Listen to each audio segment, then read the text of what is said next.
Nakakainis experience. Oh, wala nang intro pa. Alam kong nainis ka rin sa mga bagay katulad ng mga maingay sa kwarto. 5 minutes later. 1 hour later. Pangalawa, nasan yun na ba to? Yung uutusan ka tapos pagbalik mo, uutusan ka ulit. Anak, bili ka nga ng mantika doon. Anak, halika nga dito.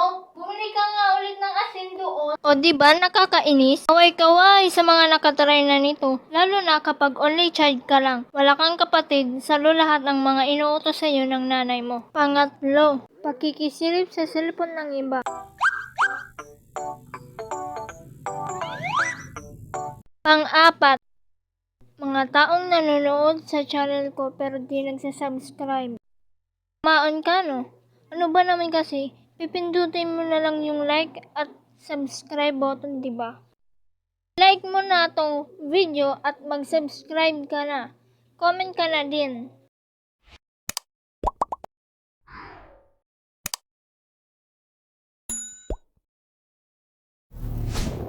And now, back to the video. Pang-5, pagbahing na di tinatakpan ang bibig. Tell me like a Hellcat.